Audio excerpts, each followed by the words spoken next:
Otro Oveja Negra y muchos temas para contarte en este programa. Primero, una historia increíble que vincula a el gobierno argentino con la guerra en Ucrania y una increíble donación. Tenemos la historia de los empresarios kirchneristas que siguen haciendo negocios en lugares distintos y desde incluso la cárcel. Vamos a hablar de los legisladores que no van a poder volver a sus bancas, pero algo van a dejar.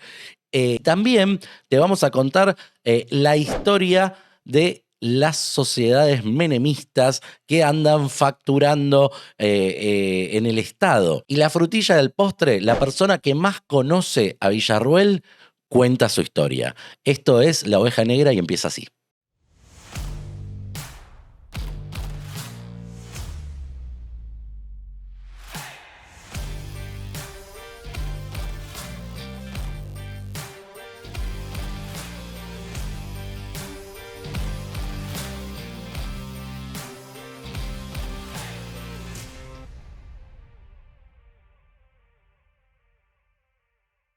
¿Cómo les va?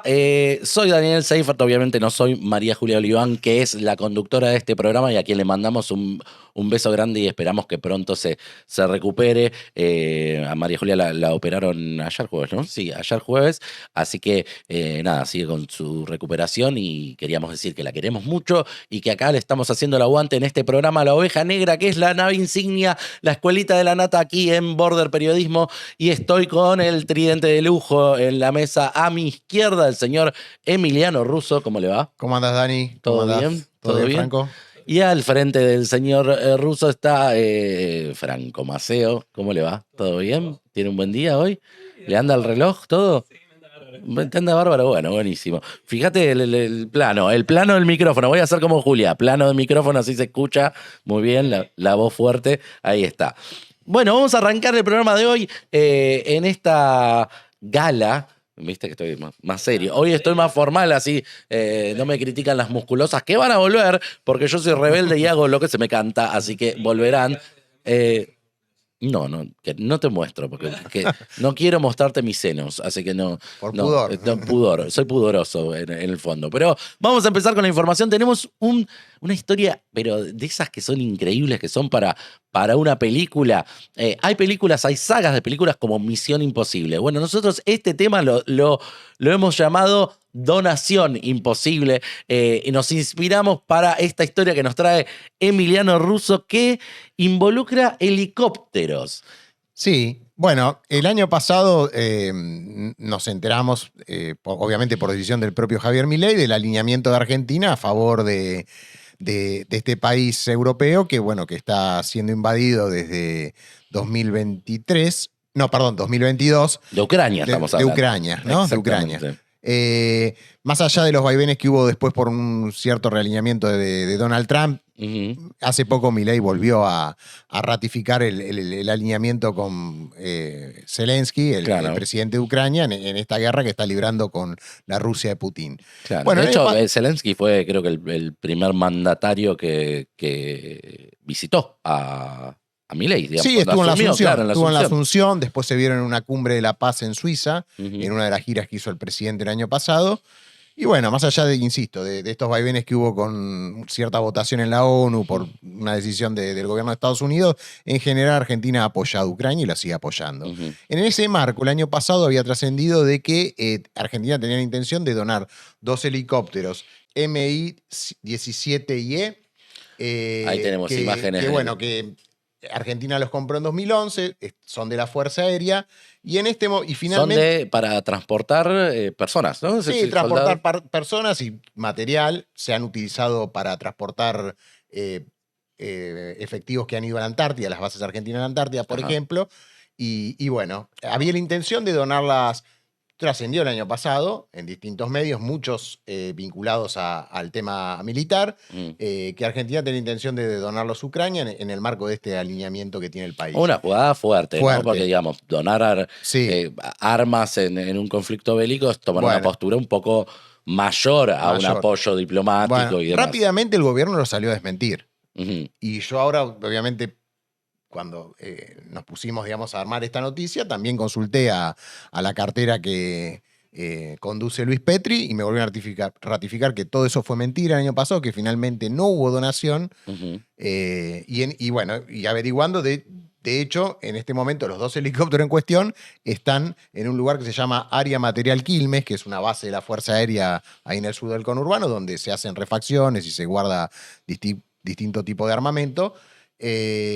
O sea, obviamente están acá en Buenos Aires, nunca se donaron. ¿Pero qué pasó? donaron. Una fuente de la Fuerza Aérea que me quiso, digamos, hacer notar de que esto había sido polémico y demás, me dijo, pero mira que el tema de la donación, que no fue, siguió dando vuelta, y el gobierno polaco, que tiene mucho interés en que Ucrania pueda liberarse, digamos, de la invasión rusa, porque, bueno, por un tema geopolítico, ellos lindan con Ucrania y siempre han resistido el avance ruso desde la Segunda Guerra Mundial, en que fueron invadidos por la Unión Soviética. Sí, de hecho, son aliados por el temor, digamos. Exactamente. Polonia tiene una frontera muy grande con Ucrania, y me contabas, bueno, que además es uno de los lugares donde más refugiados ucranianos. Claro, y bueno, ellos tienen la presidencia de Polonia tiene una web donde obviamente que hace notar, digamos, el interés geopolítico que tiene, y que ha sido el mayor donante de armamento también, en muchos rubros por encima de Estados Unidos a Ucrania. Claro, Polonia le donó armamento a Ucrania y tiene un registro de eso. Y tiene un registro de eso. Bueno, y tiene registro por arma. Cuando vamos helicópteros, Mira, no sé si ven la placa, ahí vemos en la placa. parte inferior se ve que está la bandera argentina y hay 2 helicópteros en amarillo, como que están donados o en tratativas de donación, quiere decir. Cuando es blanco es comprometido, por lo que vi, cuando está transparente, perdón. Pero estos los dan como donado o casi donado, digamos. Claro, en camino. O sea, para el gobierno, pasamos para el gobierno de Polonia, Argentina tiene comprometidos la donación de 2 helicópteros para... donado o probablemente donado. Comprometidos cuando es transparente. O sea, más, lo dan como casi por cierto. O sea, para el gobierno de Polonia, Argentina donó 2 helicópteros para el ejército ucraniano. Para la defensa. Para la defensa de Ucrania en la guerra con Rusia. Exactamente. Obviamente, bueno, el gobierno argentino sostiene que esto no sucedió, no que no estuvo vivo, pero Polonia de algún lado lo debe haber obviamente, sacado, alguna ¿no? tratativa hubo, algún interés hubo. Obviamente que volví a consultar al Ministerio de Defensa y me dicen, la verdad que es raro, así me dijeron. Nosotros lo desmentimos el año pasado, no hubo ninguna donación. Yo pude chequear que los helicópteros están acá. Pero bueno, hay una historia, ¿no? De cómo Argentina está vinculado a estos 2 helicópteros. Los compró en su momento a Rusia en 2011, y hay una cláusula que se llama cláusula del usuario final, que se utiliza en mucha compra de armamento, que obliga al país comprador, en este caso Argentina, a avisar al vendedor si quiere hacer una donación.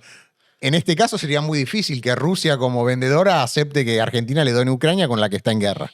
No, es increíble. Así que bueno, yo calculo que esa intención quizá tuvo esa marcha atrás al alguna autoridad darse cuenta de que era imposible, digamos, donar un pequeño detalle administrativo. O sea, la intención de la donación de estos helicópteros se frustra porque el origen de los helicópteros es ruso. Es ruso. O sea, querían donar helicópteros de origen ruso para combatir contra Rusia.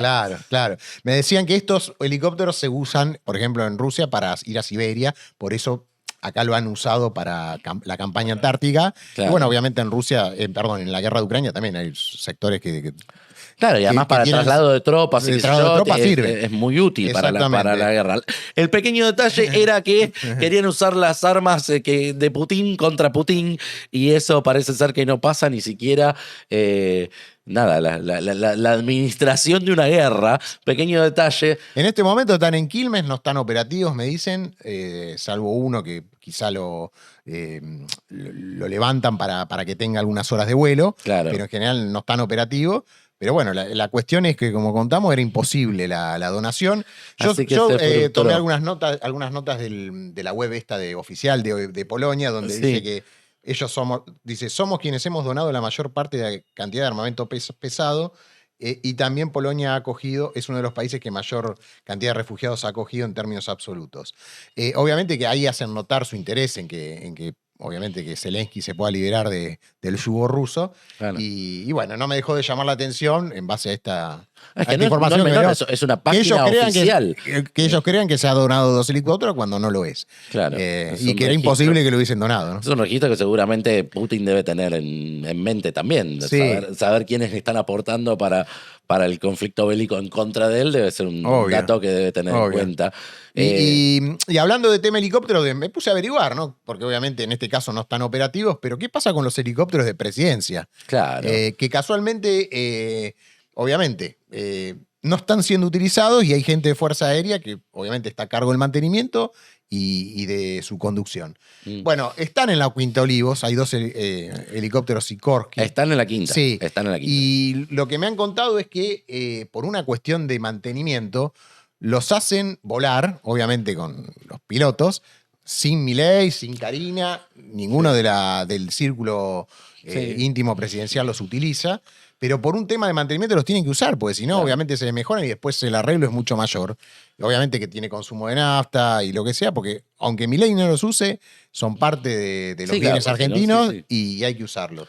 Sí. Bueno, venían de un uso exhaustivo. Obviamente, ¿no? Alberto Fernández lo usaba para ir a la quinta, perdón, de la quinta a casa de gobierno, actos políticos, a diario. Actos políticos. Sí, pasaron de ser usados por demás a usados por de menos. Diría. Exactamente. Así que bueno. Exactamente. Y por eso mismo los tienen que usar para mantener. Y después, ya que estamos hablando, si me permiten, otra pastillita más.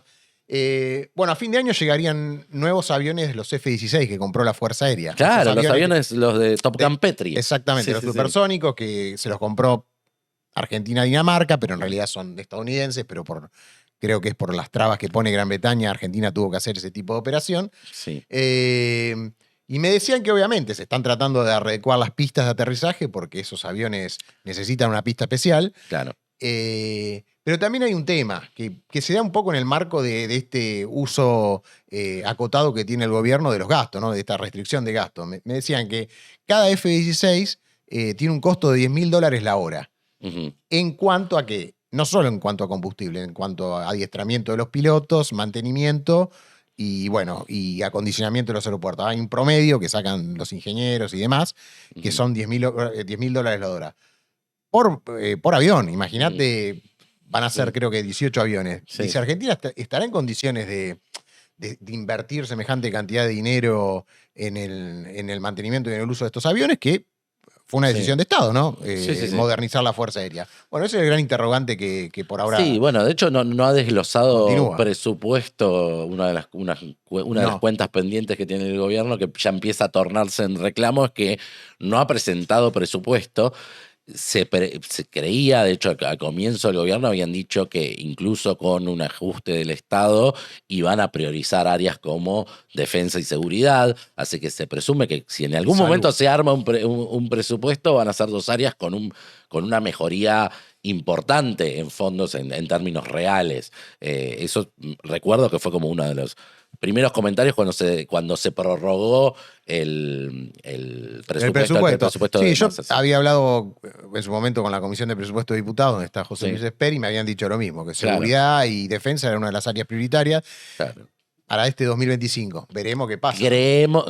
Seamos buenos, creamos que si hicieron esta compra, que es una compra considerable y estratégica para el gobierno, debe estar considerando de lo que va a ser los costos que tiene, si no sería, bueno, un por demás. Pero bueno, habrá que ver cómo evoluciona. El tema de los helicópteros que tenían destino en Ucrania y origen en Rusia y que quedaron en un veremos, una historia de Emiliano Russo aquí en Border. Continuamos así.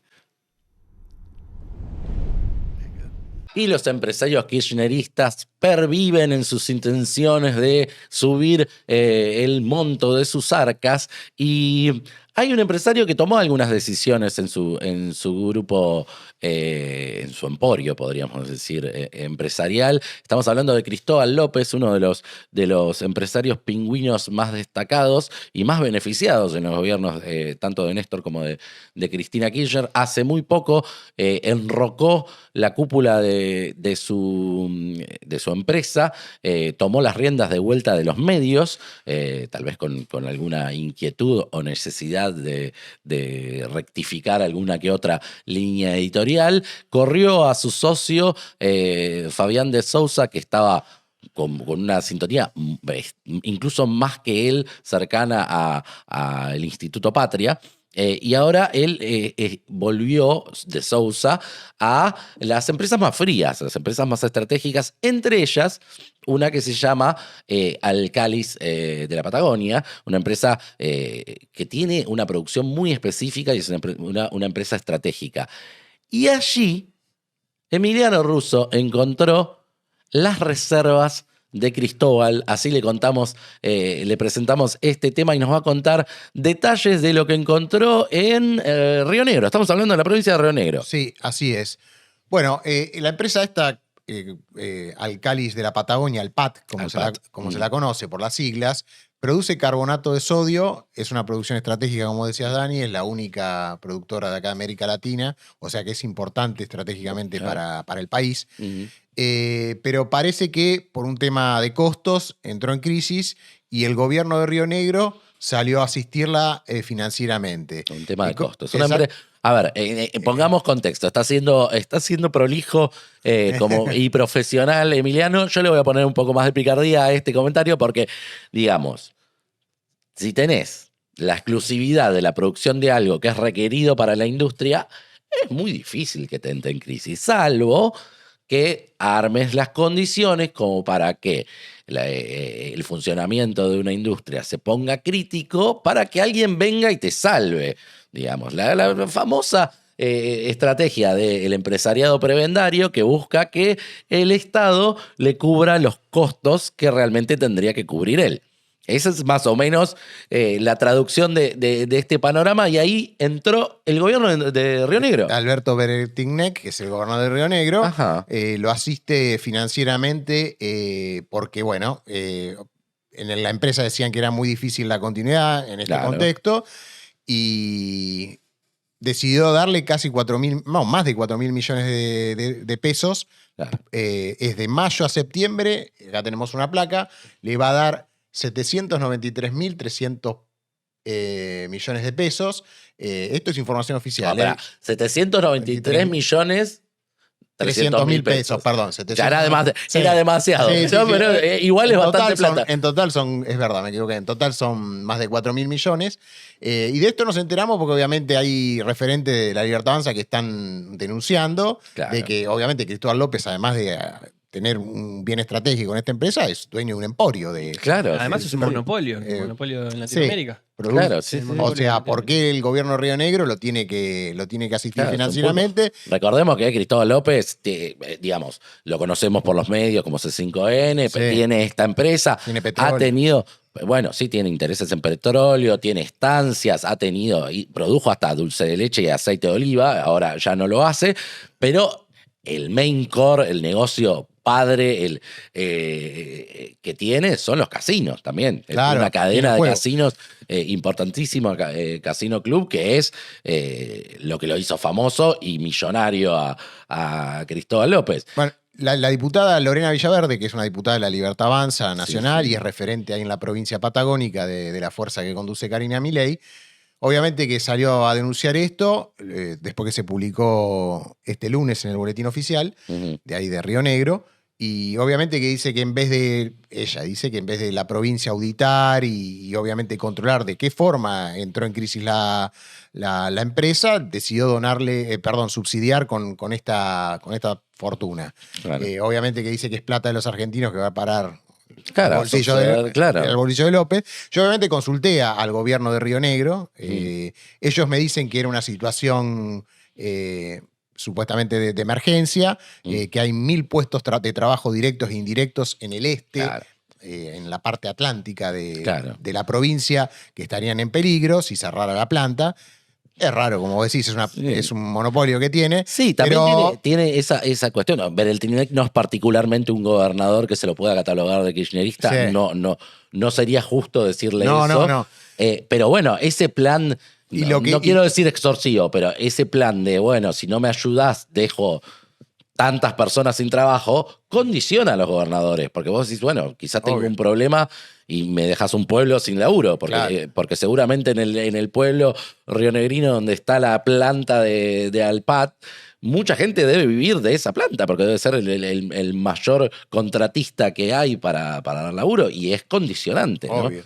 Lo que me decían es en el gobierno de Río Negro que para justificar, digamos, la crisis que está viviendo la empresa es que los costos le aumentaron porque subió mucho el gas, obviamente que lo usan como insumo para la producción, le subió más del 30%, y después dio a entender que cayó un poco la productividad, que eso obviamente no tengo los números, por decisión del gobierno centralista, es decir, por el gobierno de Javier Milei, de abrir importaciones a este producto o algunos que sean similares y hagan caer un poco la venta de Alpat. La verdad que... Te están compitiendo en Alpat Cristóbal, que picardía. Por eso. Obviamente que es el fundamento que tiene el gobierno de Beretilnec para salir a decir que, bueno, que está subsidiando en más de 4.000 millones de pesos. Los subsidios es a sueldos de empleados, o sea, es para el funcionamiento. Para el funcionamiento. Obviamente que la empresa seguramente lo va a dedicar más que nada para el pago de salario, pero es para que siga funcionando porque en teoría corría el riesgo de cerrar. Y bueno, tiene una importancia estratégica en esta zona del este de Río Negro, la zona atlántica. Y bueno, ese es el justificativo para la asistencia que le está dando el Estado rionegrino. Así que Cristóbal López en Río Negro, clean caja, como en los casinos. Seguimos. Y te contábamos a Cristóbal, que estuvo preso en su momento, y no hay Cristóbal, sino hay Lázaro. Lázaro está preso ahora, está condenado con condena firme en la misma causa por la que está detenida Cristina Fernández de Kirchner, pero Lázaro está haciendo negocios desde la cárcel. Esta semana varios colegas estuvieron ahondando en esta historia que es increíble y que habla de las laxitudes y de las complicaciones que tiene la justicia en algunos terrenos. ¿Por qué? Te vamos a contar el otro Kirchner que le paga a Lázaro Báez. Hay un nuevo Kirchner que está financiando, bueno, tiene que juntar plata para la fianza, ¿no? Tiene bastantes millones que juntar en pocos días si quiere pagar, no la fianza, el embargo que tiene en sus bienes, porque pronto van a ser liquidados. Pero antes de ser liquidados, su señora novia lo está visitando y le está llevando papeles a la cárcel. Y en un caso insólito, Lázaro Báez preso pudo emitir facturas. Y de hecho, Arca se dio cuenta que esto estaba sucediendo y así se supo de esta información. Acá lo vemos a Lázaro Báez en mejores tiempos que los actuales. Y te vamos a contar quién es, primero, Claudio Ángel Kirchner, un personaje que, si ustedes son como nosotros, que algunos de nosotros hemos trabajado en el equipo de La Nata, fue un personaje que hemos contado en PPT en su momento. Claudio Kirchner es un sobrino lejano de Néstor, no es un sobrino directo, no es hijo de Alicia, digamos, pero es un sobrino indirecto, creo que hijo de como sobrino segundo. Primo, que era una especie de sobrino segundo, es un Kirchner y tiene ciertas virtudes de ¿Vos querés los decir Kirchner. que lo tiene en la sangre? ¿Algo No, ¿sabes qué? ¿Ah? No, bueno, fue parte de la estructura, digamos. Trabajó, de hecho, como jefe de obra en Goti, que es una de las empresas que Lázaro Báez compró, de las empresas de obra pública que eran tradicionales de Santa Cruz y que fueron compradas con presiones por Lázaro Báez para aumentar y tener una competencia desleal o amañada en las licitaciones, porque Lázaro fundó Austral Construcciones cuando Néstor Kirchner asumió la presidencia, ya por el 2003. Sí.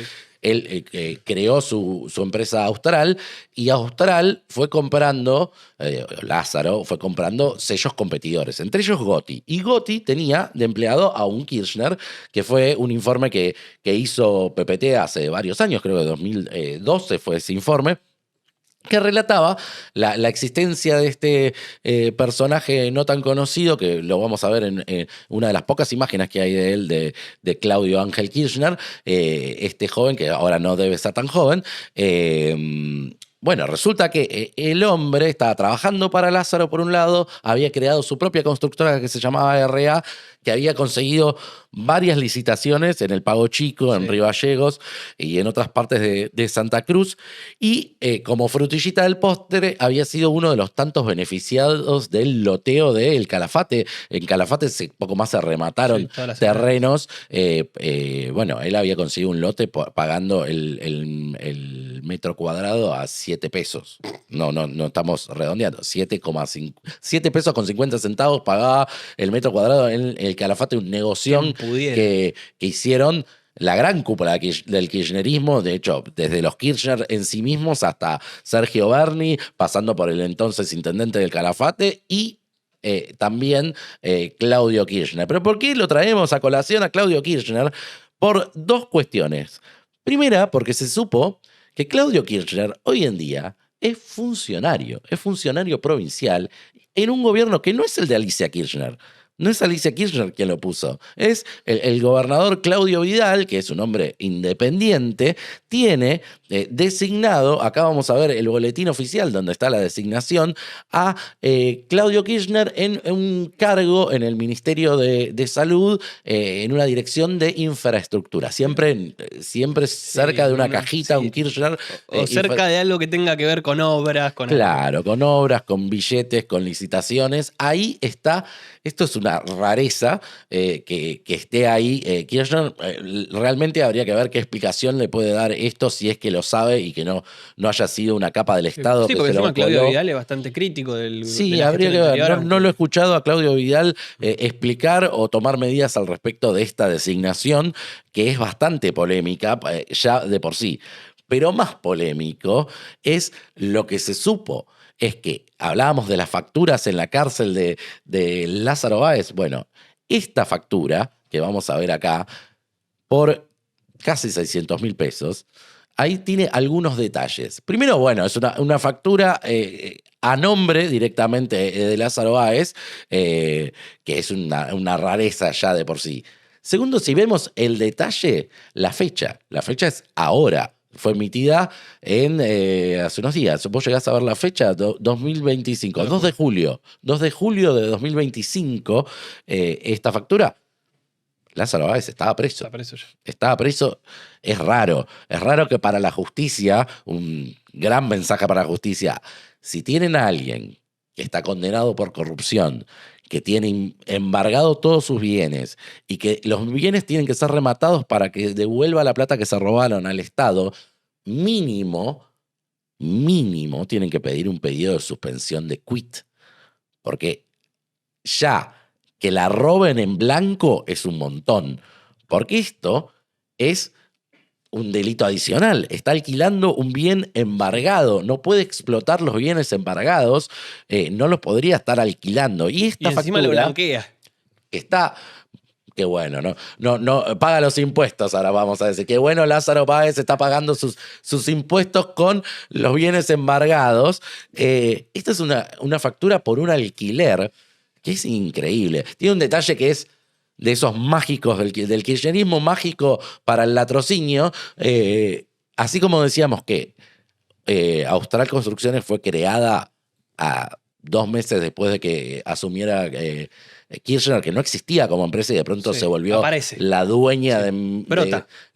Es más, es uno de los terratenientes más grandes de la Argentina. Creo que de los argentinos, si no es el mayor, le pegan el palo. Se compró gran parte de la Patagonia y otras zonas. A 7 pesos cualquiera. No, bueno, no lo compró. No, en ese momento no era 7 pesos. No fue Lázaro el que compró con esos precios, pero sí compró un montón de bienes. Bueno, se presume que para lavar el dinero que estaba consiguiendo. Pero esto, que es la facturación personal, o sea, es para los negocios chicos, digamos, no es la facturación de sus empresas, es la facturación de él a nombre propio, también. El inicio de actividades es julio de 2003. 2 meses después de que Néstor Kirchner asumiera la presidencia. Un hombre que había sido empleado bancario en Lázaro Báez antes. Nunca antes había tenido una factura. Esta es la factura a 3.000 y pico. O sea, del 2003, ahora deja de ser hizo empleado, 3.000 facturas. crea una empresa Y le empieza a ir bien. Claro, y la factura personal empieza en 2003. Un tipo que tiene bastantes más años como para empezar a facturar en 2003, digamos. Es una rareza que haya inscripto su personería en ese momento en la FIP a 2 meses de que su amigo llegara a la presidencia. Pero decíamos, esta factura tiene un detalle más, que está ahí abajito, en el recorte. Esto lo consiguieron colegas, Gasulla, Guada Vázquez estuvieron laburando este tema. Ahí donde está medio mordidito se ve el nombre de quién es el que está pagando acá.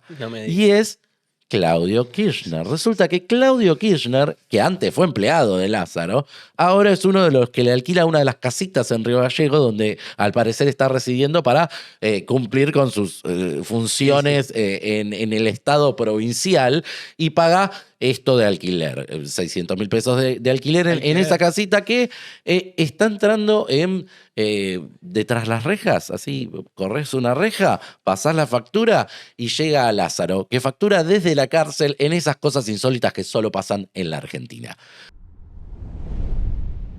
Y si hay un nombre que llama a la casta, ese es el de los Menem, que han llegado a la presidencia, y ahora el sobrino sigue cierta línea en el armado, no solo político como presidente de la Cámara de Diputados, Martín Menem, sino además con los negocios personales que empiezan a develarse en las áreas del Estado, algunos antes de este gobierno y algunos a posteriori de este gobierno. Menem Sociedad Anónima, le vamos a contar la historia de los negocios de, en este caso, Martín Menem. Es un trabajo aquí de Franco Maceo, que me va a contar esta historia. Martín Menem y sus hermanos encima, ¿no? Y sus hermanos. Su hermano Lule, que también tiene cargo... No es Lule, el hermano. Lule no es hermano, es verdad. No, es el tío. Lule es el tío de Martín. Mira, igual se llama Eduardo también, el hermano. Sí, claro. Eduardo no Adrián es Lule. Y correcto. Fernando. Que le dicen Tato. ¿Qué pasó? A lo largo de la semana se dio a conocer que se adjudicó en Banco Nación un servicio, ahí lo vamos a ver, un servicio de seguridad que lo presta la empresa Tech Security SRL, ¿no? Por 4.000 millones de pesos. Una cifra bastante significativa. ¿De quién es Tech Security? Bueno, de los hermanos de Martín Menem. Pero que hasta hace muy poquito Martín Menem también era parte y no la fundó, sino que se metió de lleno en la empresa hacía poquitos años, ¿no? En 2017, 2018, junto con sus hermanos, ¿no? Claro, de hecho, a ver, esta licitación es actual. O sea, fue... Sí. Esta es de ahora, del 2025, de hace unos días. Ajá. Se dio a conocer el miércoles. Y lo que pasó también al mismo tiempo se dio a conocer qué había pasado con Martín Menem y la empresa esta, qué vínculo tenían. Martín Menem tenía un 18% de la empresa, de las acciones, que también tienen con Vázquez, ya les digo el nombre. Uno de sus socios. Con uno de sus socios, que era Seguridad de River, que tiene la mayoría de las acciones de la empresa, y de la que Menem salió justo antes de asumir como diputado y luego como presidente de diputado. ¿Antes cuánto? 4 días. 4 días. 4 días, el 6 de diciembre. 4 días antes de asumir en un cargo público, Martín Menem le transfiere sus acciones a su hermano Eduardo Adrián. A sabiendas, esto, digamos, es una opinión personal, pero debe tener que ver con ello, digamos. Obviamente, cuando alguien asume un cargo público, tiene que presentar declaraciones juradas, por un lado, y por otro lado, tiene que hacer un informe sobre sus posibles incompatibilidades, digamos. Podría haber conflicto de intereses. Claro, Martín Menem, al estar adentro de una empresa, tener acciones de una empresa que es contratista del Estado, que ya era contratista del Estado. Tiene una historia larga. Claro, con una historia larga, se quiso correr. A ver, ¿cómo es la historia? Se anticipó a la jugada, digamos. Se anticipó un poquito. Entonces... Igual los contratos siguen llegando. Siguen llegando y no es solamente... Con Banco Nación tenían desde el 2020 un contrato sobre la seguridad privada que tenía cada edificio. Y bueno, se está, digamos, prorrogando, se está renovando, adjudicando también. Desde el lado de Martín Menem, desde sus voceros, su equipo, aseguran que él no tiene nada que ver ya con la empresa, que está desligado, pero uno cuando ve más o menos las acciones, cómo se mueven y todo, obviamente tiene una influencia sobre lo que pasa y lo que no pasa. Es una empresa familiar que él le ha puesto el lomo y el trabajo cuando no ocupaba cargos públicos. La cedió y quizá cuando deje de tener un cargo público vuelva. Nunca se sabe eso. Obvio. Y lo que capaz cuesta entender es el discurso, ¿no?, que tienen tanto Milei como todo el equipo de La Libertad Avanza y Martín Menem sobre los gastos que se hacen desde el Estado, los gastos que hacen las cámaras de diputados, Banco Nación, lo que sea. Y no es la primera vez que tiene una licitación aprobada, adjudicada a Tech Security, sino que desde 2018 viene ganando licitaciones esta empresa. Por ejemplo, desde 2018 tiene de 31 licitaciones a las que se presentaron, ganaron 12, un 40% más o menos. Bastante buen promedio. Bastante buen promedio. Y alguna de ellas compartidas, ¿no?, con otras empresas por los renglones. El total que ganaron son de 670 millones de pesos.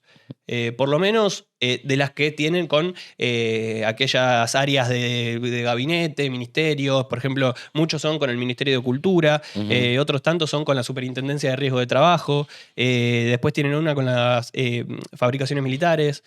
Tienen bastante diversificado ese tema. Es una empresa de seguridad. De seguridad privada. Servicios de seguridad. Perfecto. Exactamente. Perfecto. Pero no es solo esto lo que no tienen. Tienen solo ¿Qué esa más empresa. tiene el señor Menem? El señor Menem, además de tener una empresa de seguridad, tiene una empresa también de, ¿cómo te puedo decir? De como alimentos, de suplementos proteicos. Dietarios, digamos. Dietarios. Sí, vieron que está de moda tomar una especie de suplemento. No quiero decir pastilla porque suena mal, pero suplemento, es como vitaminas. claro, vitaminas para ser fornido. Viste que está sacando lomo, Martín Menem. Está medio trabadito. Puede ser que sea porque. Bueno, quizás está haciendo mucho deporte y en esa se metió en una y encontró una beta. Encontró una beta y que se llama Gentech Argentina S.A., de la que tiene el 89%, es de la que más participación tiene. Sí, y es la que sostiene porque obviamente sería muy raro, ¿no? Así que no pueda llegar a pasar, pero sería muy raro que sea proveedora del Estado, ¿no? Gentech, porque digo... Habría que verlo. Es raro. ¿Suplemento dietario para qué? Sería, no sé, para el cenar, ponerle, no creo porque no pasa un antidoping, no creo. Es una empresa por ahora no aparecieron. Full privada. Vamos a darle esa venia. Esa es una de las empresas. Miércoles, pero tiene varias empresas. Tiene varias y ahí vi un poquito más. Mira, PGC SRL, tiene el 33,3%. Es una consultora, no se detalla mucho de qué es, pero es una consultora. Si sos político tenés que tener una consultorita y también tenés que tener una constructora, ¿no? Libertador 1 SRL, de la que tiene el 33%. La mayoría de estas compartida con los hermanos también, ¿no? Claro. La sociedad familiar. Hay una que es Mimada S.A. Me encanta. Mimada S.A. ¿Sabemos a qué se dedica Mimada S.A.? Es una financiera. Una financiera mimada. Está bien. A ver, está cumpliendo. No es casta. Dicen que no son casta, pero si vos tenés una empresa constructora, una financiera y la financiera una consultora. Creo que incluso la financiera y obviamente las acciones las heredan de su padre, eso no lo tengo claro, pero viene de mucho antes, Mimada S.A. No, me refiero a que fue mimada, mucho tiempo fue mimada la de Menem, entonces ahí tenemos 40% después, tiene de ahí mimada. Viene Tech Security, de la que sale posteriormente antes de asumir como diputado. De las otras no. De las otras no, se mantiene. Creo que de PGC también sale a finales de la consultora. De la consultora. Y porque quizás metió una licitación por una encuestita. No encontré todavía. Quizá vamos a encontrar las Menem encuestas en algún momento, pero bueno. Después tenemos Insolow SRL, 40%, esa no encontré a qué se dedica. Y finalmente hay una que me llamó mucho la atención que se llama Mr. Daniel Bancic. Daniel Bancic, qué nombre particular. 22%, y a mí me llamó la atención porque es el mismo nombre que tiene un diputado de Innovación Federal que asumió en 2023 también. Es exactamente el mismo nombre. El nombre de un diputado tiene. Sí, el nombre de un diputado, tal cual. Tiene el nombre. ¿El diputado lo declara esto? No, no tiene nada. No sabemos si tiene vínculo o no. Bueno, quizás es honorífico. Quizás un homónimo, no lo sabemos. Está tal cual escrito y encima es un apellido curioso, raro, difícil. Sí. Y bueno, tiene el mismo nombre. El diputado no tiene ninguna empresa, digamos, no tiene acciones de ninguna empresa llamada Mr. Daniel. No tiene una empresa llamada con su nombre. Mr. Daniel. Así que mira, varias empresas. Tiene una empresa más. Dos empresas más. No, una, perdón. Una empresa más tiene el señor Martín Menem. Sí. En total, porque te voy a aclarar algo, tiene más de 600 millones de pesos declarados. Esto del 2023, ¿no? Antes de asumir, porque 2024 todavía no presentó. No presentó 2024. Al igual que muchos funcionarios. Menem, estamos en el 2025. Está bien que han detonado y destruido todas las normas de control, porque no están respetándolas ya. Es hora de decirlo, chicos, suban las declaraciones juradas. Sí. Es lo mínimo que deberían hacer. Sí. No lo están haciendo, nadie les está reclamando. La Oficina Anticorrupción parece que está dedicada solo a buscar excusas sobre cómo salirse del escándalo de Libra, pero el resto de las cosas no está accionando demasiado. Entonces, una declaración jurada, estamos en 2025. Y sí. 2 te estás debiendo, Martín. 2 declaraciones juradas. Y no solamente él, muchísimos funcionarios. No, bueno, pero estamos hablando de él y Nobleza Obvia es el que está incumpliendo también eso. Entonces me decías, tiene... Otra empresa más. O por lo menos hasta el 2023 tenía... más de 600 millones de pesos. 600 millones de pesos, sí. Una ganga para la cantidad de empresas que estamos hablando y los niveles de cosas, pero bueno, en pesos.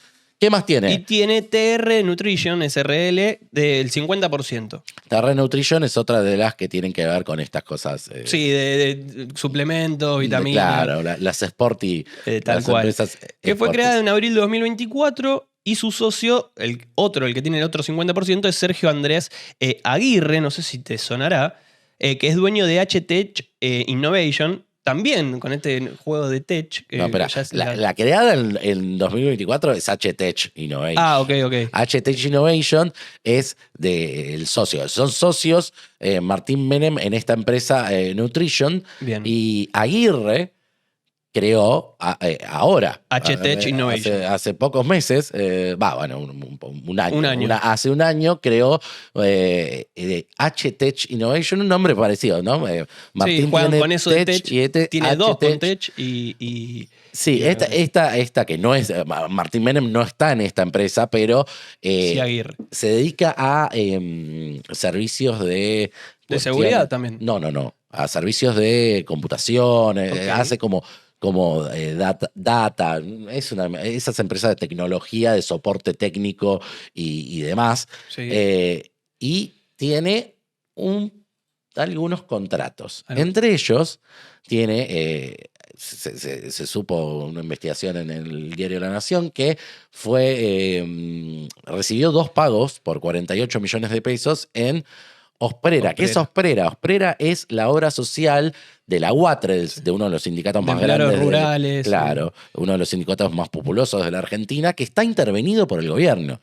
O sea, tiene una intervención del gobierno, hay una interna, porque bueno, obviamente hubo un desfalco, está en manos de Boitenko, que es un hombre del paladar kirchnerista, que está investigado por múltiples razones. Ha habido un desmanejo importante en este sindicato que ahora está intervenido y que parece ser que entraron algunos negocios alternativos. Este socio de Martín Menem entró en principio en parte de la primera intervención que tuvo Osprera y veíamos esa factura y además teníamos una factura más en la placa, porque no solo es esas 2 pagos que se certificaron que ya se dieron, que son 48 millones, sino que además hay un contrato de 16 millones mensuales que le paga esta obra social intervenida por el Estado a la empresa que es del socio de Martín Menem, que ingresó ahora. Claro, que se creó hace poco y que ya está ganando licitaciones. Y que ya está ganando licitaciones en lugares que tienen no es un lugar del Estado, es un lugar que está intervenido por el Estado. Así que vieron que, los Menem tienen avidez en los negocios y aquí te mostramos las primeras puntas de lo que empieza a verse de contratos que pegan en el entorno del presidente de la Cámara de Diputados. Y una de las pocas buenas noticias que han pasado últimamente es que, sobre todo para los que nos gusta que haya un atisbo de república en algunas decisiones, es que se cayó esta idea insostenible, bochornosa y bastante patética que pasaba en la provincia de Buenos Aires, particularmente en la legislatura bonaerense, esta idea de que tuvieran eternidad en los mandatos los senadores y diputados. Había una idea de que tuviesen renovaciones in eternum para los mandatos de legisladores. Finalmente esa propuesta que está dando vuelta y que en un momento también quiere incluir a que los intendentes vuelvan a ser los viejos varones del conurbano que podían estar décadas en su cargo, se estaba presionando para que se aprobara. Finalmente no hubo razón de ser, se cayó el proyecto y eso pasó al olvido. ¿Por qué contamos esto? Porque ahora lo que se va a dar con las elecciones en septiembre es que muchos que estaban de varios colores partidarios, porque esto involucra a todos los que quieren pervivir y perdurar en sus carguitos, muchos lamentablemente no van a poder continuar. Así que les presentamos un informe aquí de Franco Maceo que intitulamos de esta forma: se van, pero ¿qué dejan? ¿Qué dejan los senadores? Hay que ver si es lamentablemente. ¿Dejan algo? Hay que ver si lamentablemente nos vamos a tener que lamentar de que dejan el cargo, ¿no? Porque hay muchos que presentaron... Lamentablemente para ellos el Bueno, discurso, para ¿no? ellos, para ellos. Que pierden la quintita, pero Claro. ¿qué nos dejan los senadores que supimos conseguir en la provincia de Buenos Aires? Bueno, algunos muy poco y algunos bastante. Vamos a analizar ahora 5 casos, son 23 los que se renuevan, de Unión por la Patria, de la Libertad Avanza, de la Unión Cívica Radical, de la ex Juntos por el Cambio, y vamos a ver 5 que presentaron muy pocos proyectos y 3 que se ganan el podio de los que más proyectos presentaron, más participaron en el recinto. Y después, al final, vamos a ver... Todos ellos que los vamos despidiendo, ¿no? Los vamos despidiendo y vamos a ver cuánto nos costaron también, que es lo que más nos gusta a veces analizar. Cumplen mandato, se van a tener que buscar otro yeite y ellos son... ¿Quiénes son? Bueno, la primera, la que menos presentó es Daniela Viera, de la 4ª sección electoral bonaerense de Unión por la Patria. Claro. Iba a decir obviamente, perdón. Proyecto de ley, un solo proyecto de ley presentado, y ese proyecto era declarar personalidad destacada de la cultura a la escritora junicense Leila Guerrero. Leila Guerriero es una periodista muy conocida, investigadora, una pluma importantísima, destacable, claro está. No sé si para que sea la única función que haya tenido una senadora, o la única idea que se le haya caído a una senadora en su paso de un mandato que tiene, creo que, no sé si 6 años son los mandatos de los senadores. 6 años. Y lo completa con solo 50 declaraciones en el recinto, sin resoluciones y sin pedido de informe. O sea que no preguntó nada, no resolvió nada y declaró. Se sentó básicamente, se nada sentó y firmó declaraciones de otros. Ni siquiera la única declaración propia fue la de Leila, que bien está, pero mal está para que sea lo único. De la señora Viera, que así esto nos deja poco y nada. Bueno, seguimos entre los que menos dejan. Entre los que menos dejan tenemos a alguien muy particular. Sí, muy particular, sobre todo los proyectos que presentó. María Elena de Funquio, de la 4ª sección, también de Unión por la Patria, presentó 9 proyectos, una resolución, 13 declaraciones, 2 informes. Pero digamos, de estos son 9 el oficialismo, Unión por la Patria, además, dale, todos por abajo. De estos 9 proyectos, 3 veces presentó el proyecto de ley para declarar el 28 de mayo como Día de la Salud Menstrual. Ah, bueno. O sea, tiene 3 proyectos. Claro, ahí. lo que pasa es que se le cumplió el periodo. Entonces por eso lo presentó 3 veces. Bueno, está bien, es un interés muy particular. 3 veces. 3 veces el mismo. Soltá, mujer, soltá. Ya está. Ya está, pero bueno.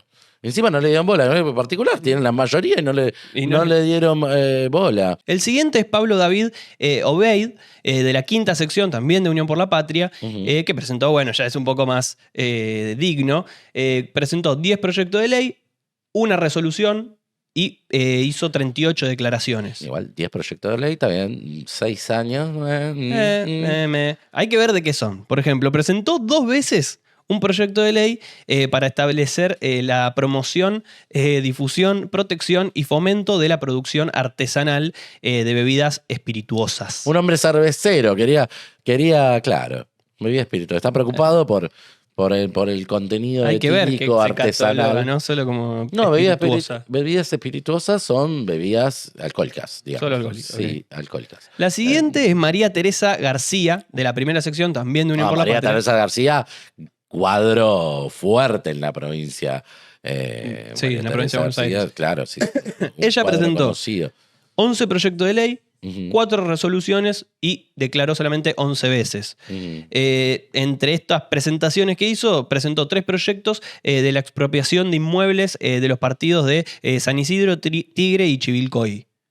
Lo Bueno, presentó tenía 3 algo- veces. 3 veces de los mismos bienes. Entonces, Sí, el mismo proyecto. presentó. Habría que ver qué era lo que quería expropiar, pero me encanta que el kirchnerismo siempre tiene esa visión expropiativa de las cosas, expropiatoria de las cosas. Expropiatorio, sí. Así que mira a María Teresa García, una mujer que declara bastante rimbombantemente, pero que poca función.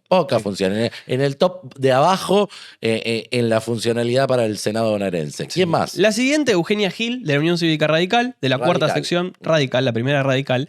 11 proyectos de ley presentados, 5 resoluciones, 26 declaraciones y 4 pedidos de informe. Entre los proyectos que se le destacan, presentó un proyecto para instituir la fiesta, como fiesta provincial, la fiesta del concurso del chorizo, el chorizo seco, en Comodoro Pi, y 2 proyectos después para declararla a la ciudad de Bragado como capital del ciclismo. Comodoro Pi no son los tribunales que condenaron a Cristina, es Comodoro Pi, la localidad.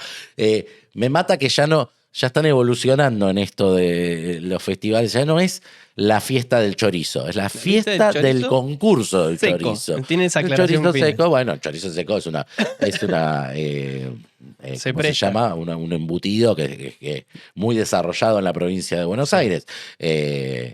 Muy bien por los productores de embutidos bonaerenses, poco para la un diputada, plan para la legislativo de la senadora radical, Tal en este cual. caso, Eugenia Gil.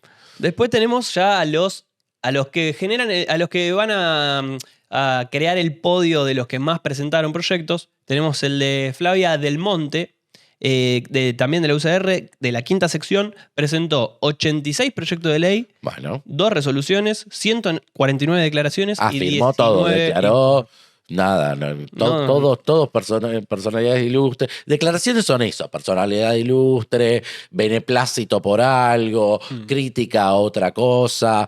Son propiamente dicho declaraciones. Vamos a declarar esto, tal cosa. Le ponen un membrete, le ponen fiesta provincial del Sarasasasa. Exactamente. E informes son 19, esos pedía informe al Ejecutivo, información que requieren para trabajar o para eventualmente hacer algún tipo de denuncia, si se puede hacer. Claro. Bueno, La siguiente, la segunda. productiva. Tercer puesto para productiva. Flavia Del Monte, que también cumple mandato, no Cumple puede mandato, renovar. No renueva más. Ok. La siguiente, Daniela Elizabeth Reich, de la primera sección de La Libertad Avanza, la primera que Mirá. aparece.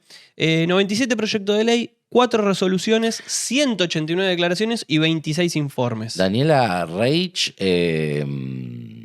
es de La Libertad Avanza de hace poco. De hace poquito, se hizo el poco, traspaso, además, fue una de las que claro. hizo el salto. Es la esposa de Diego Valenzuela, el Sí. intendente que también hizo el traspaso del Fueron de PRO los primeros que hicieron el a salto. La Libertad Avanza. Son prolijitos, el matrimonio Sí. tienen como una lógica republicana. Y de los que gestión. impulsaron también el acuerdo para que La Libertad Avanza vaya junta con el PRO. Sí, claro. Y que ahora se van a conocer en el Compañerito de banco de Milei, Valenzuela, que pegó el salto primero que nadie. Sí, y ahora recordemos que el sábado por la noche se van a conocer las listas para quienes van a renovar las bancas de todos estos senadores, además de los diputados. Y obviamente. Reich ha quedado afuera, era una de las opciones importantes que querían que renovara Sí. desde La Libertad Avanza.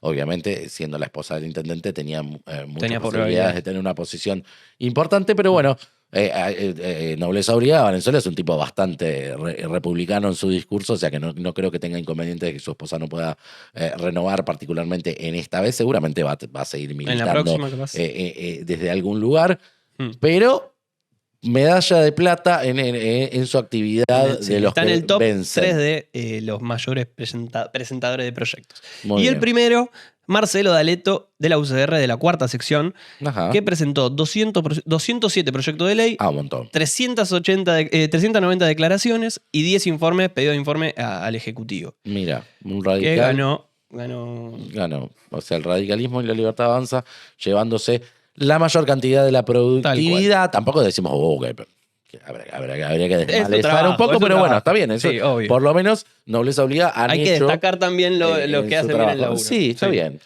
Cumplen su mandato. Si alguna vez quieren reflejar qué hicieron, pueden entrar en la página de la legislatura que detallan los proyectos de estos que fueron los que más estuvieron laburando, a diferencia de los primeros que contamos que le tuvieron una beca de 6 años más o menos. Y ahora vamos a ver cuánto nos costaron. Porque ¿Cuánto nos costaba? Ahora viene la parte de, viste, que termina la cena, jajaja, viene la factura. Va a ver cuánto nos costaron? pasa en factura. Los 23 senadores bonaerenses nos costaron, ¿sí?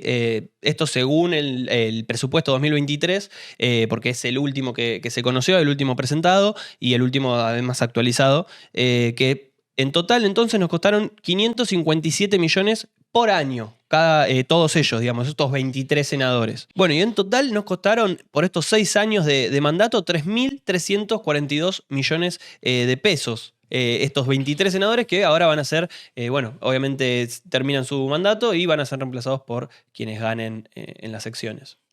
El 7 de septiembre hay elecciones anticipadas y cortitas en la provincia de Buenos Aires. Aquí les hicimos un poco el panorama de lo que cuestan. Sí. Déjame agradecerle también a Martín Soler, que es el que hizo la nota conmigo en el portal de bordeperiodismo.com, donde ahí estamos todo el tiempo actualizando noticias, así que seguimos en la actualidad y el día a día. Un abrazo para el colega Soler.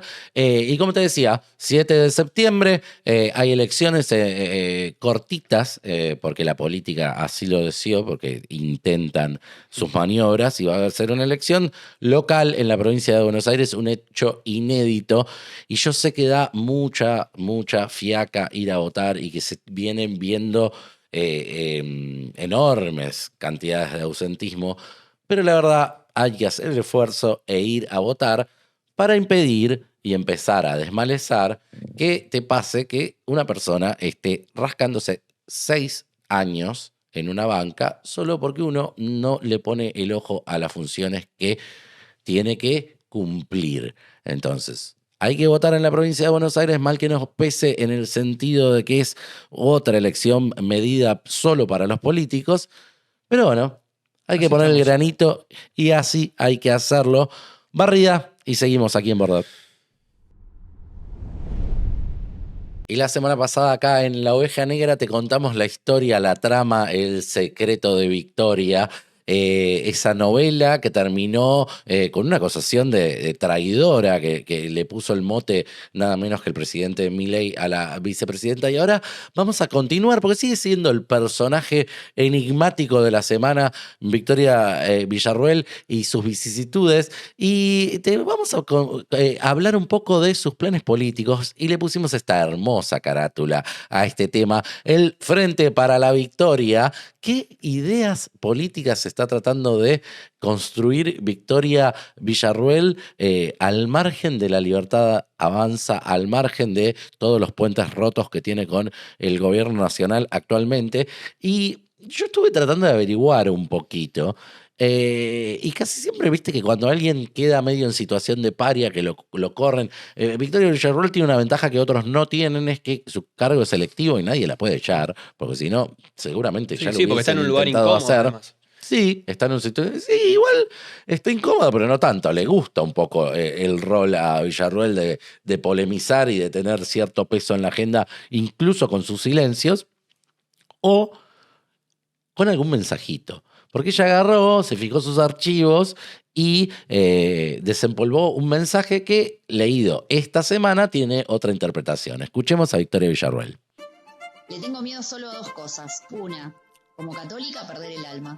Y 2, como argentina, a no estar a la altura de las circunstancias. Sacando eso, no le tengo miedo a nada.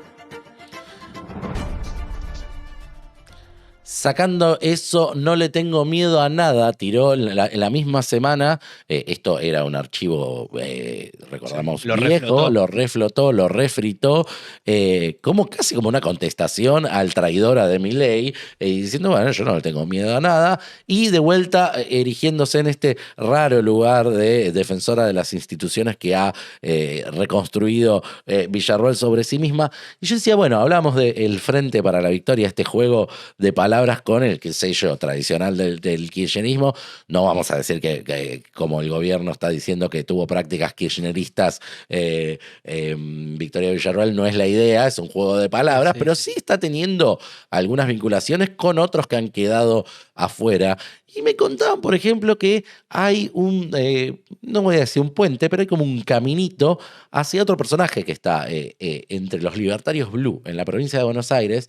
¿Quién? Viste que está el bloque Blue de libertarios de Sí, de Kikuchi. Kikuchi. Bueno, en ese bloque hay uno de los senadores que están en ese bloque, se llama Sergio Vargas. Sí. Y Sergio Vargas es un hombre que tiene algo en común con Villarroel, que es la familia militar. Vargas fue militar, de hecho fue capitán de corbeta y estudió en el Liceo Naval, y ahí hay una capilaridad de gente que también es allegada a Villarroel, que está intentando acercar posiciones como para un futuro armar algo. Porque Victoria Villarroel quiere armar algo. Algo propio. Lo más probable es que no llegue ahora a armar algo digamos, para octubre. Pero tiene tiempo como para Hasta el planearlo. 2027 tiene tiene tiempo. tiempo hasta el 2027 para planearlo. Pero esto no lo vamos a desglosar nosotros, Franco. Vamos a hacer hablar a la persona que más conoce, que más ha estado investigando a Villarroel en estos tiempos. Para mí, una de las mejores periodistas de investigación de la Argentina, una de las mejores de mi generación al menos, ha pasado por la redacción del diario Perfil, por el diario AR, es miembro del consorcio de periodistas de investigación, ha trabajado en temas que van desde los Moyanos al triple crimen. Para mí es un placer tener en línea a alguien que está, creo que sacó uno de los bestsellers del año seguro, de uno de los personajes más intrigantes y de estas semanas de los más en boga, que es la vicepresidente Victoria Villarroel. El libro se llama La Generala y la autora es Emilia Delfino, que está acá con nosotros. ¿Cómo andás, Emi? Con Franco Macedo te saludamos acá. Hola, Emi, ¿cómo en estás? Border. Hola, ¿cómo están? Bien. Un gusto estar con ustedes. Un gusto tenerte acá, la verdad que es un placer. Yo lo que primero que te quiero preguntar es porque te conozco hace muchos años, hemos compartido alguna redacción, varias redacciones, de hecho, en canales y en redacciones gráficas. Me intriga por qué elegiste a Villarroel para este perfil que va a traer polémica seguro. ¿Cuál fue, qué te llevó a meterte a buscar la historia de Villarroel?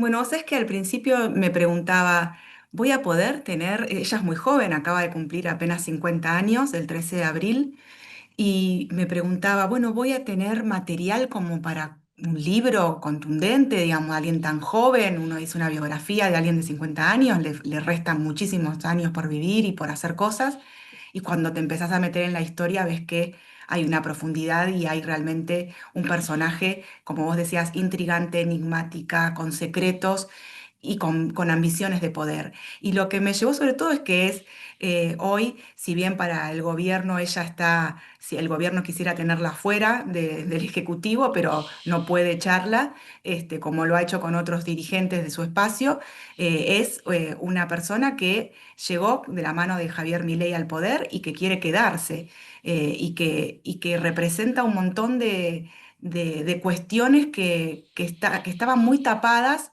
por la figura de Milei, y que sin embargo están ahí, que quieren seguir en el poder enquistados, ¿no? Claro, porque a mí me da la sensación como que Villarroel fue una opción que le dio primero sustento a cierto discurso, a esta especie de reivindicación o de nuevo relato de los 70 por un lado, Y por otro lado, ella era un personaje bastante lúgubre, como outsider desde otra forma, ¿no? Estaba quizá más. Existía en lugares que eran medio border, medio lumpenaje, medio fuera de agenda, de un discurso para un tiempo muy incorrecto, pero que tenía una presencia ella. Y me parece que en ese punto hay una historia. ¿Hasta qué punto le aportó discurso a Milei Villarroel? ¿Vos qué crees? Yo creo que le aportó varias cosas. En el libro, mira, el ex secretario de culto de Milei, el primer secretario de culto de Milei, que es Mm, conservador como ella, claro, más del mismo ámbito político que ella, si bien nunca militaron juntos, sí, sí, me contaba para el libro que para ellos el liberalismo y lo que Milei representa ideológicamente es pecado, ¿no? Para su sector.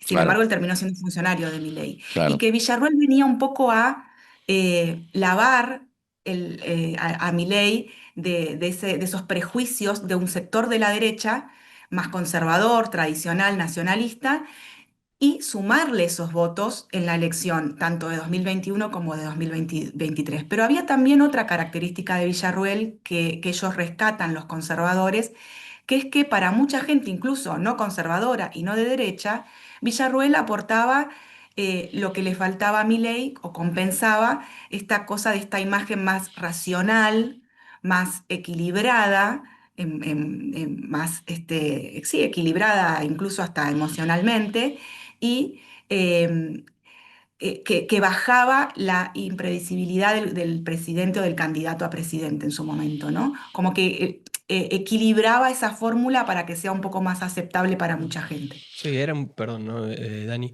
era la forma también de salir un poco de la economía y centrarse en otra preocupación que tenía la sociedad, que era la seguridad también y la defensa. Exactamente, además. Pero ¿cómo se conocieron ellos? ¿Cómo llegaron a generar la fórmula presidencial y en primera instancia la de diputados que después lo lleva a la presidencia?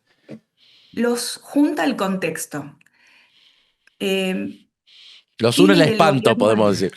Los Y une el los une el espanto. espanto, totalmente, los une el espanto ante el kirchnerismo, digamos, porque Claro, para sí. ellos el enemigo era un enemigo común que era el kirchnerismo, para él por las cuestiones económicas y para ella por las cuestiones de los 70 y otras políticas, ¿no? Como por ejemplo, a los dos los une la pelea contra la legalización del aborto, Claro. a los dos los une la batalla cultural contra la Agenda 2030 y todo lo que es el progresismo y los derechos civiles, la expansión de derechos civiles a distintos colectivos. Digamos, todo eso, ella está en contra de la Constitución del 94. Cree que es una Claro, constitución demasiado progresista, claro. ¿no? Nuestra propia constitución que nos rige actualmente, y lo ha dicho en discursos ante ámbitos cerrados de la derecha, digamos, ¿no? Ujú. Sí, sí, sí. Sí, sí, es paradójico eso, ¿no? Es la unión de lo que decías, ¿no? El liberalismo con lo conservador. La gran contradicción argentina, que siempre los liberales son conservadores y terminan juntándose, bueno, medio como el armado por otras vías del menemismo. Pero yo noto algo de Villarroel que también aportó, que quizás me podés ayudar a desandar esta tesis, que es que nadie esperaba que Villarroel esté tan construida, en el sentido de que quizá no estaban en primera plana y sorprendió por su prolijidad para el discurso político, incluso mucho más aceitado que Milei, que era una estrella de la televisión en ese momento, digamos. Para el discurso político, los debates y algunas ponencias que tuvo, las pocas entrevistas que ha dado Villarroel, bueno, ya en el cargo creo que dio una, me parece, o dos. Sí, con eh, Johnny Viale. Claro, con Johnny Viale, y previamente en campaña habrá dado un par más, pero digamos, la construcción de su discurso era muy sólido, digamos. Estaba muy acostumbrada a decir lo que quería decir y creo que nadie había captado esa virtud política de Villarroel, ¿no? Creo que es su gran don Bueno, y es el don que le abre la participación en la política y es lo que ve Milei también. no, No no. solo las ideas que los unían, ellos se cruzaban en las redes sociales, se veían mucho en redes, se veían en los canales de televisión, en algún estudio, etcétera. Se vieron mucho en un evento de la Fundación Libertad en Ujú, Rosario en diciembre de 2019, ahí se cruzaron. Eh, Después Gómez Centurión es el que termina uniéndolos y Pato Russo es el que también termina juntándolos. Pero eh, el gran don de ella es la palabra, es algo que es un don natural de ella. Ella, por ejemplo, ella escribió libros Sí. en distintos momentos. Ella para escribir se graba, ¿no? O sea, es tan buena oralmente que Mm, para escribir se graba primero ella hablando y después lo vuelca en texto. Y mm, esa virtud ella la pulió, tuvo asesoramientos, sí, se formó todo, pero hay un don natural de ella para destacarse a través de la palabra. Un mm, hombre que la conoce mucho hace más de 20 años la define como una francotirador, mm, ¿no? Una persona en una posición solitaria que tiene una bala de plata, ¿no? Y sabe que tiene una oportunidad para pegar el tiro y dar. Y mm, creo que más allá de la metáfora armamentística mm, de esta persona, sí. ella es una francotiradora con las palabras, ¿no? Sí, bueno, la comparación que se hizo rápidamente con respecto a la oratoria de Cristina, digamos, como una antítesis, pero en un punto con mucha coincidencia, con una mujer con presencia, con discurso cerrado, engolado, hasta una forma de decir que encontraba coincidencia, fue una sorpresa que incluso creo que debe haber acercado gente a posturas de Villarroel sin conocer en profundidad quién es, más Totalmente. generales, digamos. El famoso Doña Rosa argentino encontró en Villarroel una cercanía de discurso nuevo, digamos. Sí, y además ella conquista con ese estilo de mujer fuerte, que arremete, que va para adelante, que no renuncia, que ante los ataques redobla la apuesta, ¿no? Esa Claro. fortaleza que ella muestra, me parece que es también lo que le llega a la gente, ¿no? Emilia, ¿y cuál es hoy el objetivo político, digamos, de Victoria Villarruel? Estando todo roto con Javier Milei, estando todo roto con Karina Milei, y habiendo cambiado su equipo completo, básicamente. Mira, ella cambió en el último año y medio 3 veces de equipo. Ya tuvo 4 manos derechas. Em, Cada vez que cambia. ¿Cómo? Es un pulpo, ya medio pulpo. Sí, Villarroel en este momento es un montón para tan sí, poco tiempo, es sí. mucho, ¿no? Es Sí. mucho. Sí, yo pienso lo mismo. Cada vez que cambia de equipo, cambia de estrategia. Mm, O avanza con una estrategia, retrocede con esa estrategia, vuelve a avanzar con la estrategia cada vez que cambia de equipo y de mano derecha. Y en el último tiempo repatrió, por decirlo de alguna forma, a Claudia Rucci, que mm, se había ido del Senado dando por terminada su función en el Senado al lado de Victoria Villarruel en enero, y en mayo la trae de nuevo. Claudia Rucci se va porque a Victoria Villarruel la lleva al Senado con una misión que era construir políticamente. claro. Mm, Y a medida que ella avanzaba con esa construcción para Victoria Villarruel veía que eso caía mal en los Milei y en el gobierno y retrocedía para no pelearse. Pero en ese retroceder, todo lo que había armado Rucci se desarmaba. Reuniones con gobernadores, con intendentes, con relaciones con las fuerzas políticas distintas de la provincia, del PRO, el peronismo, sobre todo el peronismo, ¿no? Entonces, y los huérfanos de Milei que van quedando en el camino. claro. Entonces, ella la trae de vuelta a Rucci. Eso es una señal de que algo se está reactivando. Y lo incorpora Mario Pato Russo, que es el hombre que asesoró, como ustedes bien saben, a Milei en 2021, el que trae el concepto de la casta a la campaña, y es el que la elige finalmente, el que tiene la última palabra antes de Milei, para que ella sea su compañera de lista a diputados en 2021. Ujú, Él es el que le aconseja a Milei y le dice, es Victoria Villarruel, junto con Gómez Centurión. ujú, Entonces, incorpora a 2 personas que vienen del peronismo, que vienen de la provincia de Buenos Aires. Uno hace campañas políticas, construye candidatos y la otra construye fuerza, ¿no? Territorio, alianzas. mm, Y los dos son de la provincia de Buenos Aires. Yo creo que esas son 2 señales que apuntan para el mismo lado, ¿no? Una construcción para insertarla a ella en un espacio político ya formado, que veremos cuál es, que todavía no lo tienen decidido, y los dos de la provincia de Buenos Aires. Yo creo que algo se está cocinando por ahora en ese sentido. Villarroel es muy cambiante, Lo ha demostrado en este año y medio. Y puede ser que dé otro volantazo y se vaya para otro lado. Sí, bueno, el quiebre, yo creo que el gran quiebre, por lo menos público, de Milei y Villarroel fue la reivindicación de Isabel Perón. Me parece que fue como un punto que también le pesó, digamos, recordemos, Rucci es pariente de Rucci, asesinado, hija, claro, la hija del sindicalista asesinado en los 70 por Montoneros. Entonces, digamos, esa reivindicación de Isabel fue, que me parece, que el ruido más fuerte que tuvo como vice. Pero vos antes decías algo que a mí me quedó sonando ahora, que la tildan de traidora y demás, desde presidencia a Villarroel.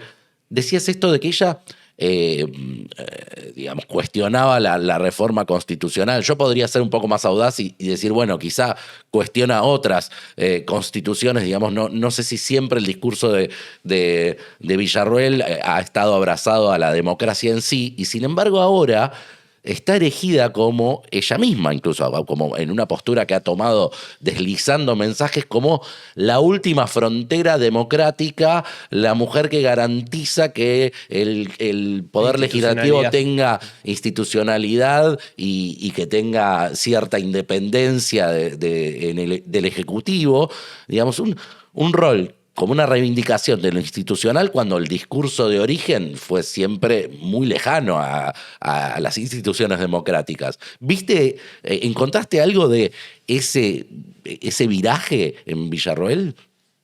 Sí. Mira, en el libro, los entrevistados que la conocen hace 20 años siempre van contando en las entrevistas que están muy sorprendidos de esta nueva Villarroel. No es la Villarroel que ellos conocieron, no es la que trataron, no es con la que lidiaban, no es con la que tenían peleas, enfrentamientos internas. Y son todos personas de la derecha, de su mismo ámbito ideológico, que piensan igual que ella, que comparten espacios, todos defienden lo mismo. Y sin embargo, vemos ahora esta Villarroel que vos describías, dialoguista, institucionalista, con la oposición. Creo que es una estrategia para construirse ella también en la política y para sustituir de alguna forma, o no sustituir, suplir o ocupar las ausencias de Milei. Si Milei no puede sentarse a negociar con la oposición, si Milei no puede dialogar, bueno, ella está para ocupar ese lugar que Milei no puede ocupar. Ahora, siempre pensando, ella cuando se presenta en esas situaciones de diálogo y negociación con la oposición, siempre dijo, vengo siempre alineada con el presidente.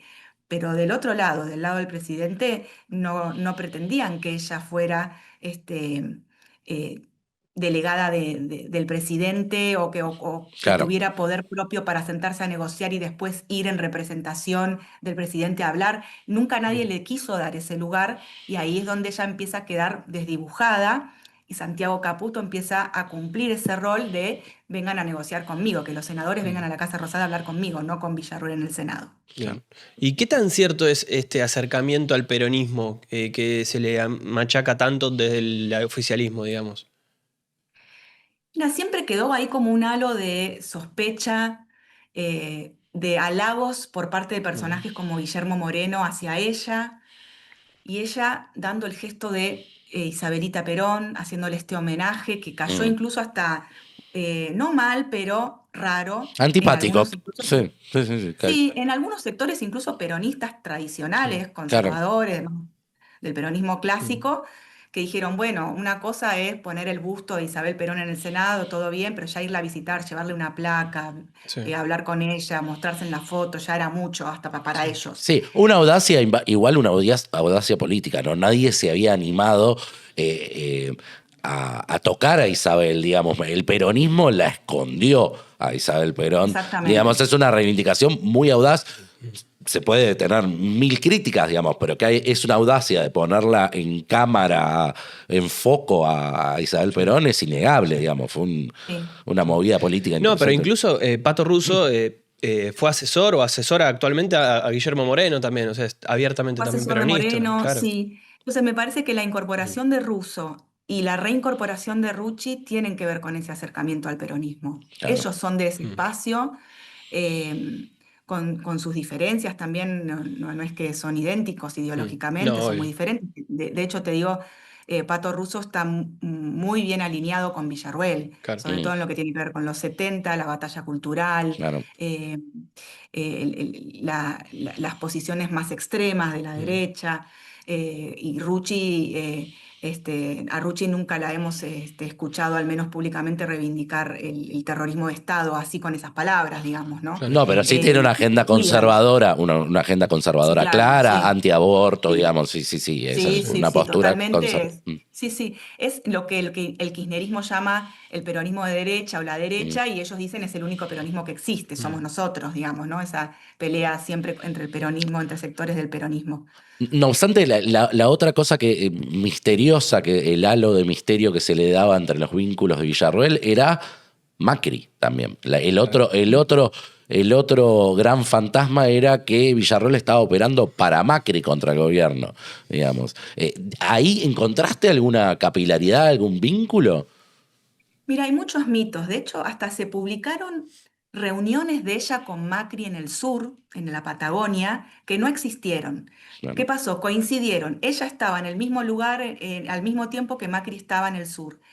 Y según ellos, tanto el entorno de Macri como el de Villarroel, les armaron una reunión conspiranoide que puso muy nervioso al gobierno, porque mm, justamente estaban en situación de negociación con el PRO. Ahora, ella sí tuvo una reunión con Macri en Acasuso, en la casa de Macri, incluso participó Juliana Aguada de esa reunión, que la quería conocer, o que querían conocerse entre ellas, se presentó, y fue una reunión rara, dicen, la armó Emilio Viramonte Olmos, quien era su jefe de asesores, ujú, abogado cordobés, también liberal. Em, Fue una reunión rara porque no tenía mucho sentido esa reunión. claro, Es una reunión supuestamente posterior, dicen los protagonistas, de esa rosca que se armó para juntarlos, posterior a la que Milei tuvo con Macri para armar la alianza, para armar digamos, el vuelco de votos de Bullrich a Milei. Y es una reunión que pide Villarruel yendo atrás de Milei, porque como no la habían invitado a la reunión con Milei, ella claro, quería reunirse también con Macri y no quedarse afuera de nada. claro. Y fue una reunión más protocolar en la que hablaron, en la que Villarruel sí manifestó esta intención algunos dijo que estaba preparada para asumir si al presidente le iba mal y se tenía que ir antes. Claro. Bueno, y los testigos dicen que no fue así, que lo que ella sí dijo, que igual cae mal en el gobierno, es que ella estaba para el diálogo y la negociación con la oposición, Mm. sabiendo que Milei no iba a estar para eso, ¿no? Que es Sí, esto de estar ocupando el lugar que Milei deja ausente. claro. Se ha sobregirado también Villarroel en sus mensajes políticos y, digamos, decías algo que mostraba también esto de la rosca, esta necesidad de rosquear de Villarroel, también por una cuestión de construcción en el avance. La última que te quiero hacer es, ¿tuviste alguna respuesta de ella con respecto a la general? Está publicada ya, la pueden encontrar en cualquier librería. Va a ser para mí uno de los libros más vendidos del año. ¿Tuviste algún feedback de ella? ¿Te llegó algún reclamo de la generala? No, no llegaron reclamos. eh, Creo que, mira, yo le empecé a pedir entrevista en septiembre del año pasado. Sí, sí. Ella decidió no dar una entrevista, Mm, sí abrir un canal para que yo pueda chequear información, ujú. hablar con su entorno, y poder construir sus versiones de ciertos hechos que eran importantes que estén. No impidió, Eh, digamos, o sea, no quiso hablarte en on, no impidió que avanzaras con. A ver, quien no conoce a Emilia tiene que saber un dato: que Emilia es un sabueso, o sea, Emilia es un sabueso y es una mujer que sigue muy bien la fórmula del periodismo. Digamos, esto que está diciendo de que hace 7 meses está laburando en un tema no es una frase hecha. Yo la he visto laburar esos tiempos y más por notas, o sea que si está diciendo esto es porque efectivamente construyó los canales, así que te dejó, digamos que el entorno de Villarroel te dejó avanzar y te dio un canal para chequear, pero no sí, quiso levantar un poco el perfil. Sin renunciar a su manía por controlar, ¿no? Claro. A ella le gusta controlar las cosas. Ella elegía a quién hablaba del entorno también. Hubo gente que yo le pedí entrevista, me dijo, tengo que pedir permiso, pidió permiso y le dijeron, usted no habla. Mira. Eso también pasó. Y otros que sí pudieron hablar, digamos, ¿no? También eso de ella que tiene que ver mucho con este control que ella tiene sobre su don de la palabra, ¿no? Esta costumbre a controlar todo el tiempo ella lo que dice sobre ella, sobre su historia, sobre la dictadura, sobre Milei, ¿no? Esto de salir, ella maneja sus redes sociales, no tiene un equipo que le maneja las redes sociales. Algunos piensan que tiene gente manejándole sus cuentas personales las maneja ella, se queda hasta la noche muy tarde contestando usuarios, revisando las redes, posteando cosas. Por eso también aprovecha que ella es muy nocturna y le encanta la tranquilidad de la noche para dedicarse mucho a eso, que le da mucha importancia a ella, a las redes sociales. Ella Claro. construye mucho su imagen a través de las redes y la conexión con la gente, ¿no? Sí, una coincidencia también con Milei en eso, que también suele tuitear tarde. Bueno, hablamos aquí en La Oveja Negra con Emilia Delfino, uno de los placeres que da esta profesión, encontrarse con colegas nuevamente que están haciendo cosas que vale la pena leer, como es La Generala, este libro que editó Planeta y que tiene de autora Emilia. Emilia, muchísimas gracias por tu tiempo. A ustedes, muchísimas gracias. Un beso grande. Un beso grande. Y así termina otro Oveja Negra, Oveja Negra de María Julia Oliván, aquí en Borde del Periodismo, a quien esperamos y ansiamos por una pronta mejoría de ella para que volvamos a estar juntos en esta mesa y en este programa. Aquí a mi lado, mi compañero fiel y puntual, el señor Franco Maceo, que está aquí y que siempre banca la parada. Estuvo Emiliano Russo. Estuvo Emiliano Russo. No, yo no dije nada. No dije absolutamente nada. Me sentí aludido, perdón. Te sentiste aludido. Bueno, el saco se lo pone a quien le entra. Mi nombre es Daniel Seifert. Esto fue La Oveja Negra. Hay un gran equipo detrás. Está Juani, Alejo, Mai, aquí trabajando para ustedes. Espero les haya gustado. Si les gustó esto, denle likes, denle me gusta. Si les gustó mi camisa, denle like. Comenten eso, la camisa. Ahora díganle. Y si quieren mandarle apoyo a María Julia también, es bienvenido. Comenten, compartan, denle like. Muchas gracias por seguirnos. Nos vemos la semana que viene. Chau. Chau.